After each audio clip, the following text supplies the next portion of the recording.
Se malajne malajije, guachalajnia, fruxidi guachawe, jabane malajij, Palpi Federación Guatemalteca de Escuelas Radiofónicas FEJER, jabane malajij, kol kakin, ni malajtaj kamol bej, kol kakin Jacqueline Chenier, China Organización Internacional Miserios, kol kakin kamol bej, Ronnie Palacios y David Paredes, representantes de la Red Nacional por la Defensa de la Soberanía Alimentaria en Guatemala, Red SAG. Buenos días, amigos y amigas que nos sintonizan a través de las diferentes frecuencias que integran la Federación Guatemalteca de Escuelas Radiofónicas FEJER. En esta oportunidad estamos compartiendo con Jacqueline Chenier de la Organización Internacional Miserios y Ronnie Palacios y David Paredes, representantes de la Red Nacional por la Defensa de la Soberanía Alimentaria en Guatemala, Red SAG, que con FEJER tienen una alianza estratégica y hemos impulsado algunas estrategias de comunicación en Guatemala, y pues tenemos el agrado de estar compartiendo con ellos los micrófonos en esta sección de entrevista. Vamos a empezar con este diálogo analizando temas que afectan a los pueblos indígenas y al sector campesino en el país. En ese sentido, queremos preguntarle a Jacqueline Chenier qué está pasando con la producción de monocultivos en Guatemala y sus impactos en la salud en las diferentes personas. Muy buenos días a la audiencia y muchas gracias por el espacio que nos han dado para tocar este tema tan importante. Hemos visto con preocupación en los últimos 8 o 10 años, tanto en Guatemala como en el resto de países de Centroamérica, un alto incremento en la producción de cultivos de exportación. Entre ellos, los más importantes son palma africana y caña de azúcar. Esta ampliación del monocultivo viene a generar un impacto en el derecho de los pueblos a alimentarse, debido a que las empresas están comprando grandes cantidades de tierra campesina y la población está siendo desplazada a nuevos frentes, se vuelven definitivamente empleados de las empresas, pero no pueden ejercer el derecho al consumo de alimentos. El incremento en la producción de monocultivos está generando también un impacto ecológico muy fuerte. La conversión de las tierras de bosque en algunos casos para la producción de estos cultivos es fuerte, pero el alta utilización de productos agroquímicos sin la suficiente regulación en grandes cantidades y en altas concentraciones está generando problemas muy serios, y en este sentido me gustaría pasarle la voz a nuestros compañeros de la Red SAG, quienes han venido en los últimos días documentando algunos casos emblemáticos que ponen en evidencia esta situación muy penosa. Muchas gracias, Jacqueline. Pues nosotros a través de los micrófonos de FEJER hemos denunciado también los efectos negativos que realizan los monocultivos en el país, el desvío de ríos, que en acompañamiento con la Red SAG hemos denunciado. En ese sentido, Ronnie Palacios, ¿cuál es el efecto que produce el desvío de ríos hacia las comunidades del interior del país? Un saludo para todos los que nos escuchan. Básicamente son varios los impactos que tiene desviar un río, ¿verdad?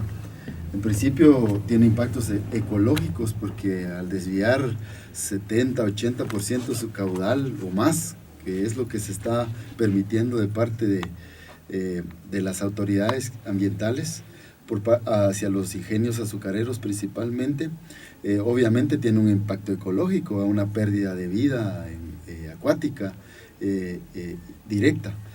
Y eso a la vez, si vamos viéndolo en cadena, significa una pérdida de alimentos también para algunas comunidades que dependen de los ríos para poder alimentarse, obtener peces, algunos crustáceos, algunos otros animales que están vinculados a los ríos. Además, estos ríos también son la fuente de agua para las viviendas, para el uso doméstico, también para el riego de las pequeñas parcelas campesinas que están a la ribera de estos ríos, que se ven seriamente afectadas. Al usar el río también, que además de habérsele reducido su caudal, también se contamina, tiene efectos directos en la salud de las personas. Sobre todo hemos visto casos de problemas en la piel, y también obviamente problemas intestinales, ¿verdad?, que se ocasionan al consumir agua contaminada. no solamente están siendo contaminados por los residuos de las industrias azucareras, con un producto que se llama vinaza, ¿verdad? Que básicamente es un líquido lixiviado o lavado de los procesos de descomposición del bagazo, y que van a parar cuando hay lluvias o cuando hay cantidades grandes a los ríos, y que están contaminando los ríos. Además, hemos visto que se usan agroquímicos como madurantes, como controladores de plagas, que se usan digamos, como decía Jackie, de forma indiscriminada, podríamos decir, porque se usan en grandes cantidades, en dosis altas, que no están reguladas por ninguna autoridad estatal, vía aérea principalmente, dada la extensión de estas plantaciones, y que también tenemos como compañeros de comunidades que han denunciado la pérdida de cultivos, los daños que ocasiona por estos productos que les queman sus cultivos, ¿verdad? Sin que a la fecha las autoridades, a pesar de haber múltiples denuncias en el Ministerio Público presentadas en las delegaciones distritales, para que se les dé la debida atención en la investigación que corresponde y se cese este tipo de daños, no hay ningún resultado. Lamentablemente estamos tratando de acompañar y de apoyar a las comunidades para que este tipo de daños que se están ocasionando cesen, pues, y se tenga un cambio, ¿verdad?, en esta forma que tenemos actualmente de agricultura, ¿verdad?, que se cese también la expansión.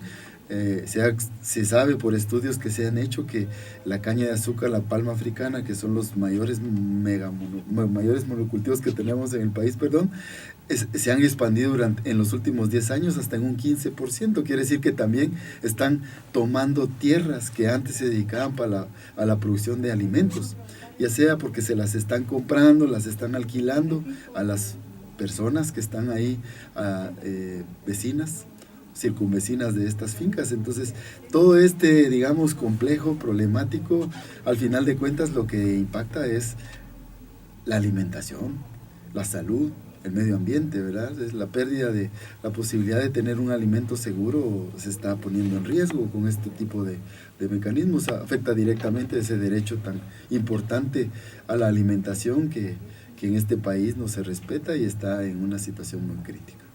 Gracias, Ronnie. Hace algunos meses nuestro compañero Elmer Ponce, periodista de Fejel en Sayaché, hacía la denuncia pública del ecocidio que sufrió el río. ¿Qué avances tenemos con esas denuncias, David?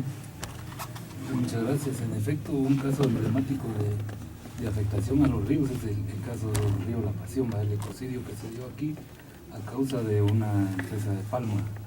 En este caso vemos cómo el sistema, digamos, de impunidad del país todavía es vigente, porque en el caso específico de Sayaché han habido denuncias fuertes. Incluso hay un informe de Estados Unidos, de una agencia de Estados Unidos, que indicaba que en efecto se habían comprobado, digamos, altas concentraciones de químicos en estos desechos que vierten esta empresa de palma sobre el río La Pasión, y que era el causante del ecocidio que había habido en este sector. Sin embargo, no avanzan las investigaciones. Hubo una suspensión temporal de la producción de esta palmera, ¿verdad? Pero fue temporal porque se logró cooptar nuevamente el sistema de justicia y el sistema de investigaciones del MP a través de las influencias de esta empresa, y la empresa sigue elaborando, ¿verdad? Hubo el asesinato del profesor Rigoberto, quien era el que estaba como querellante detrás de todo este tema del ecocidio. No hay, digamos, resultados positivos en las investigaciones sobre quién fue el que causó este asesinato, quién causó este ecocidio. Pareciera que está todo parado, ¿verdad? Pero sin embargo hay luces que empiezan a enviar, en este caso, los clientes comerciales de esta empresa de Palma, que es la empresa reforestadora de plantas de Petén, ¿verdad? Repsa, que empiezan a bloquearle, digamos, la venta. Tal es el caso de Nestlé, que recién anuncia de que ya no le va a seguir comprando el aceite a esta empresa. Entonces son golpes duros que no ejecuta el Estado a través de sus instituciones, pero sí lo están haciendo estas empresas que esperamos pues que esto vaya a tener efectos positivos en el tema de la investigación, de las sanciones que hay que hacerle a esta empresa, ¿va? Los daños ambientales se causaron, siguen vigentes porque no hay una recuperación del río, ¿va? Las comunidades siguen afectadas porque los desechos se siguen vertiendo también sobre este río, no se avanza en ese proceso de poderla suspender mientras se aclara todo el tema del ecocidio. Entonces hay daños a la salud, daños al derecho a la alimentación. Los pescadores, digamos, que tenían su vida alrededor de la producción de la pesca que se generaba en este río, pues están también afectados directamente. Entonces esperamos que esto lo tome en cuenta el Estado a través de sus instituciones, el Ministerio de Ambiente, el CONAP y el Ministerio Público, de que en efecto hay un daño que debe ser sancionado, ¿verdad? Penalmente incluso, y ver el daño que se le sigue haciendo al medio ambiente, en este caso específico del sur de Petén. Gracias, David. Ahora tenemos una pregunta a Jacqueline. ¿Cómo ve el panorama de las empresas agroquímicos a nivel internacional? Esa alianza demoníaca que hay entre Bayer y Monsanto. Bueno, la alianza entre Bayer y Monsanto es un proceso que ha tomado un tiempo, todavía no está consolidado, pero empezó a partir de mayo del 2016 y las razones que están detrás de esta alianza han sido algunos problemas de operación de Monsanto para poder cubrir sus costos básicos de operación e incursionar en mayores mercados. Porque la presión que ha existido en distintos países sobre el impacto de los cultivos transgénicos que Monsanto ha estado comercializando, más otras secuelas de falta de capacidad de recuperar la inversión hecha en investigación por muchos años, han puesto a la empresa en una situación particular y también ha generado intereses comerciales en empresas grandes como Bayer, quien está viendo, digamos, toda la inversión en investigación genética que ha tenido Monsanto por años como un potencial para afianzar, digamos, su imperio comercial. Estamos hablando de una transacción económica de $6 billones, pero estamos hablando también de un proceso de regulación interna en Europa, sobre todo por parte de la Unión Europea, en este tipo de fusiones, las cuales son monitoreadas y regularizadas.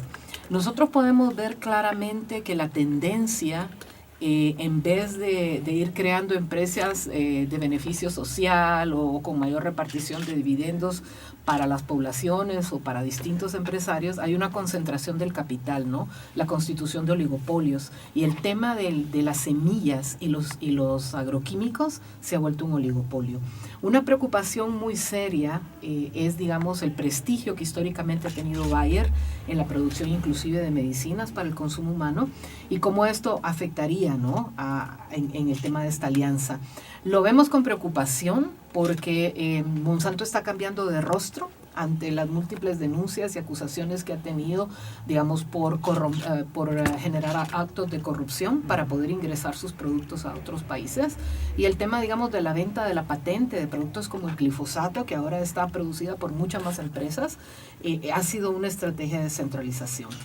Pero son más que todo cambios de rostro de la misma situación y del mismo problema. Lo que nosotros podemos decir ante esta situación es que la consolidación de estos grandes emporios ha ganado una gran cantidad de influencias en los países y, digamos, toda la investigación que se está haciendo sobre los impactos de los productos que ellos generan está siendo financiada por las mismas empresas. No existe capacidad de regulación por parte de los gobiernos.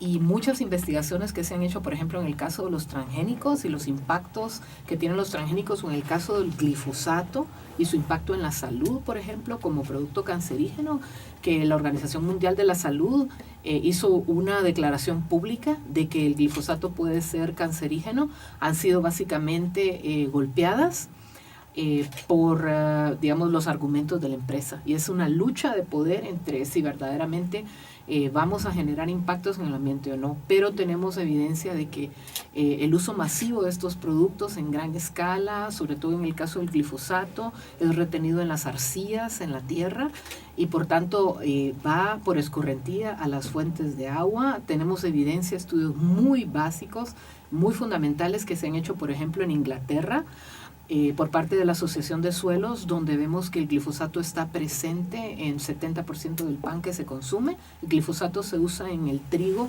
como un producto quemante madurante, así como se usa en la caña de azúcar, por ejemplo, y por tanto pasa la corriente sanguínea, está en los organismos de las personas, hasta un 40% de las muestras hechas en un sector de la población en el Reino Unido evidencia que está. Entonces, ojo, ¿verdad? Son alianzas estratégicas muy peligrosas que consolidan poderes económicos, que compran voluntades y conciencias a nivel del Estado, de los distintos gobiernos, y por tanto no son alianzas de beneficio para nuestros países. Muchas gracias, Jacqueline. Ese poder económico que es importante recalcar, que muchas veces pone agendas en países como el nuestro, ¿verdad? Y que se da por generar y mantener ese imperio comercial. En ese sentido, Ronnie, sabemos que no existe una voluntad política en el Congreso de la República y muchas veces es evidente la presión que genera este poder económico hacia el Congreso de la República. Últimamente han querido activar la ley UPOP, conocida como la ley Monsanto, ¿verdad? En ese contexto, Ronnie, ¿cuál es el papel que debemos de jugar las organizaciones y qué debemos de hacer para que esta ley no avance? Bueno, los intentos de aplicar mecanismos de propiedad intelectual o de protección de la propiedad intelectual, mejor dicho, a través de convenios internacionales como de UPOV, que es la Unión de Protección de Obtentores Vegetales. Básicamente es una organización internacional a la cual empresas que mejoran genéticamente pueden, son parte, ¿verdad? Y que están asociadas, personas individuales también, que hacen parte de esta unión y se asocian para que sus, entre comillas, invenciones nuevas o invenciones en general puedan estar protegidas. Las ponen a su nombre bajo este mecanismo de propiedad intelectual y a través del cual ellos luego al momento de la comercialización pueden obtener beneficios económicos a través de estos de regalías, ¿verdad? De ganancias que pueden, a las que tienen derecho a la hora de que se comercialice un producto que ellos hayan patentado. Básicamente ese es el juego que busca digamos, instrumentos como el UPOV. En el 2014 se promovió como la ley de protección de obtentores vegetales, ¿verdad? Que se le calificó por las organizaciones sociales como la ley Monsanto, debido a que todo el articulado que contiene favorece precisamente empresas como ellas, como la Monsanto y otras empresas grandes que tienen todo el trabajo de mejoramiento genético en sus manos y que a ellos les conviene tener este tipo de instrumentos en los países donde ellos hacen acciones comerciales. Entonces, nuevamente, el 2014 se derogó porque hubo un manifiesto en contra, por supuesto, de muchos sectores del país, el sector académico, las organizaciones sociales, el sector campesino, etcétera, con los consumidores. Creo que había una molestia generalizada de todos los sectores por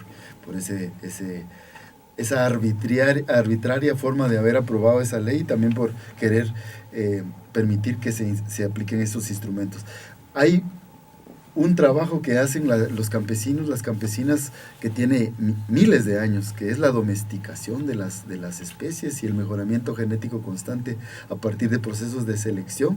Solo para poner un ejemplo, el maíz tiene 4.500 años de que se empezó a domesticar y a seleccionar.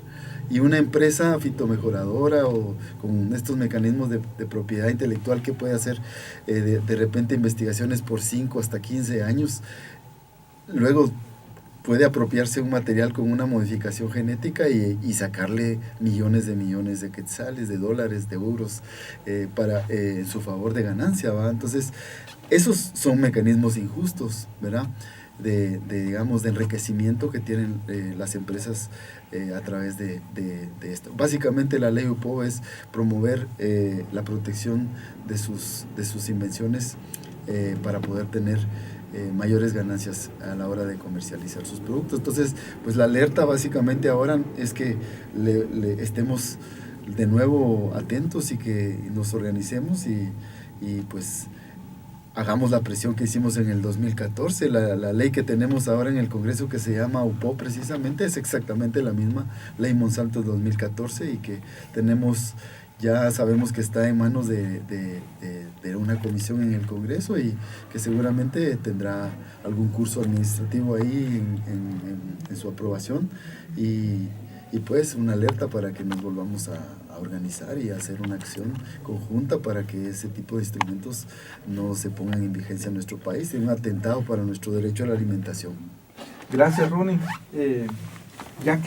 ¿Cuáles son los avances que se han tenido en la soberanía alimentaria y la producción de productos agroecológicos en Sayacché, Petén?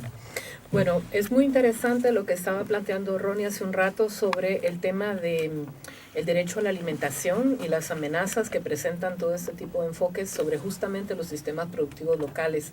Y tal vez lo que yo quisiera resaltar es que hay un modelo económico vigente que se contrapone a los sistemas de vida autóctonos, ¿no? A los sistemas indígenas, a la forma de ver la vida por el pueblo maya, por el pueblo guatemalteco, por nuestros pueblos centroamericanos y ancestrales.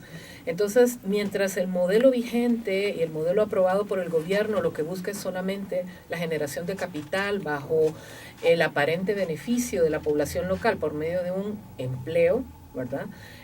La población local tiene años y años de seguir produciendo sus propios alimentos, y esto está invisibilizado. Ahorita que estuvimos en Sayacché haciendo un análisis con la población, nos damos cuenta que en materia de alimentos cada familia está invirtiendo 382 quetzales a la semana, de los cuales el 46% es para consumo de alimentos locales y un 56% aproximadamente es de consumo de alimentos externos. Si nosotros fortalecemos la producción local de alimentos, impulsamos los procesos de transformación local, podríamos decir que podríamos aumentar ese consumo de productos locales hasta un 70%.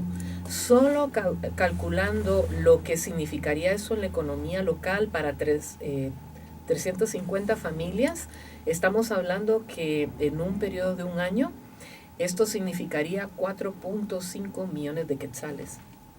Esas son cantidades enormes de dinero en un pequeño sector de la población, y eso está invisibilizado. Entonces, poder poner en una balanza real cuál es el beneficio económico de las familias que se emplean por medio de la palma comparado por el verdadero beneficio, no solo económico, sino nutricional, cultural, de generación de empleo local, de la producción diversificada de alimentos saludables, libres de agrotóxicos, alimentos culturalmente aceptados por la comunidad y con dignidad, porque el tema de la situación de los obreros en las producciones de grandes cultivos está en tela de discusión. Con mucha preocupación vemos el aumento en el alcoholismo y la prostitución de jóvenes en las comunidades de palmeras, ¿no? Como un fenómeno social generado, ¿verdad?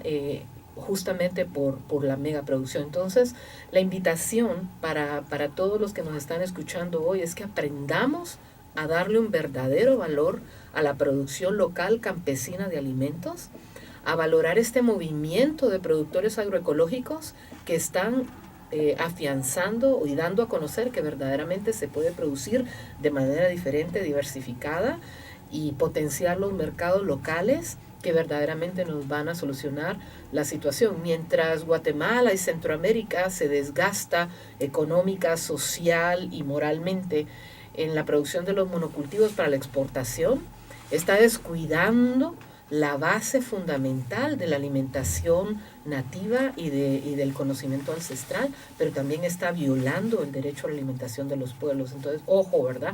Son cortinas de humo estas que nos dicen que el monocultivo está solucionando la situación del empleo en las comunidades, cuando lo que verdaderamente está haciendo es despojando nuestras tierras. Volvamos a la producción campesina, apoyemos como guatemaltecos la producción de las pequeñas comunidades, comamos saludable, ¿verdad? Y tratemos de romper este círculo vicioso que está instalado a nivel político de promocionar solamente el monocultivo. Vamos a continuar con la entrevista. Ronnie, ¿cuál crees que es el papel de los medios alternativos en todos estos temas que afectan a nuestro país? Bueno, es una pregunta bastante interesante y tal vez ahí me atrevo a hacer una pequeña crítica hacia, digamos, que hay una división, bueno, tal vez no una crítica, sino una opinión más amplia, ¿va? Digamos, en el sentido de que quizá hay digamos, una mayor cantidad de medios comerciales que básicamente responden a ciertos otros intereses más económicos, ¿verdad? Y que de repente la intención básicamente es económica, ¿verdad? Me refiero a medios más, digamos, comerciales, y que pues lamentablemente estas problemáticas sociales que a nosotros como organizaciones sociales nos preocupan y nos gustaría denunciar a la opinión pública y que se conocieran más, generalmente no son digamos, atendidas, ¿verdad? No son escuchadas ni son visibilizadas, ¿verdad? Entonces yo creo que el papel que hoy día están jugando las radios comunitarias, otros medios de comunicación vía las redes sociales es muy importante, porque realmente están permitiendo trasladar la verdad, la información real que está pasando en las comunidades, las múltiples problemáticas que tenemos en este país. Lamentablemente siempre se están invisibilizando, ¿verdad? Los medios de comunicación alternativos creo que están jugando un papel importante en apoyar a las comunidades, a las soluciones sociales, a que realmente se conozcan estos problemas, ¿verdad? Y que incluso la población que escucha, ¿verdad? Yo creo que tiene dos formas de recibir un mensaje, ¿verdad? Una forma que puede ser la que no es la verdad, la comercial, y hay una forma de informarse con la verdad, ¿verdad? Entonces, y yo invito a las personas que nos escuchan por estos medios a que realmente tengamos esa claridad, ¿va? Creo que es importante, porque también hay un fenómeno social muy digamos, importante de discutir, que es la indiferencia social que tenemos ante todas estas problemáticas. Y yo creo, me atrevo a decir, que es por ese juego que ha habido de información que de repente no traslada la verdad hacia la población, y entonces creo que es importante que haya esa objetividad, esa claridad, esa apertura de trasladar la información a la población, que es la verdad de las cosas que están pasando en este país.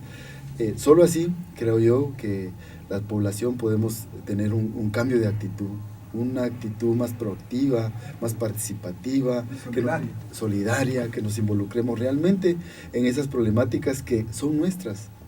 La problemática de los compañeros del Río La Pasión no debe ser una problemática ajena, es una problemática del país, es una problemática que nos debe incumbir a todos, porque tarde o temprano va a pasar en nuestro río, va a pasar en nuestra comunidad.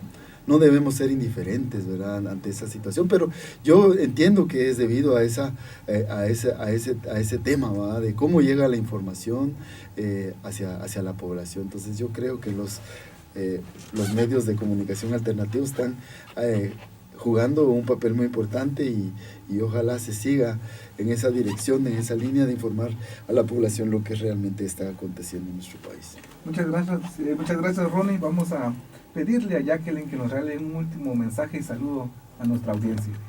Sí, yo quisiera compartir las preocupaciones del pueblo guatemalteco en sintonía con el resto de los pueblos centroamericanos.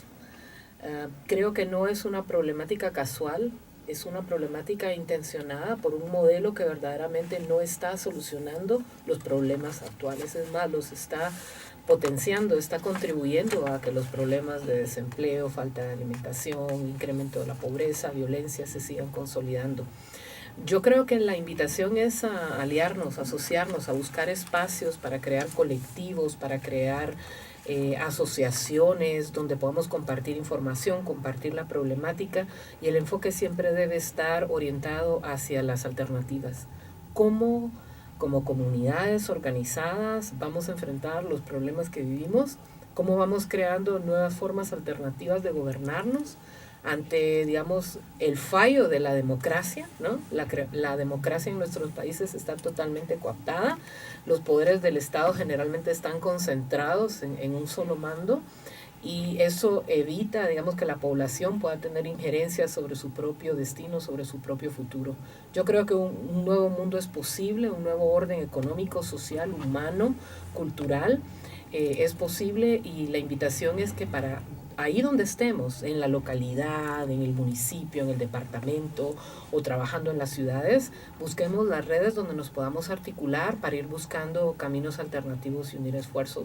Guatemala no está solo, eso no quiere decir con eso que ese es un consuelo, pero sí es una invitación a unir esfuerzos también con el resto de países vecinos para poder buscarle alternativa. Yo creo que el consumo que nosotros hacemos de alimentos es un acto político. Cada vez que nos sentamos 3 veces a la mesa estamos decidiendo dónde van nuestros recursos, nuestra energía, y si nosotros también apoyamos el consumo de estos productos que no están dejando viva a la comunidad, también somos parte del problema. Entonces la invitación es unirnos en las redes, en los mercados locales donde venden productos campesinos, productos nuestros, productos locales, para poder verdaderamente hacer un boicot real. Esa sería nuestra protesta ante el modelo. O sea, no consumamos productos de palma, no consumamos azúcar procesada en estas grandes empresas, sino que busquemos la producción alternativa. Eso significa que a nivel de las municipalidades y de las organizaciones no gubernamentales hay que apoyar los emprendimientos locales y campesinos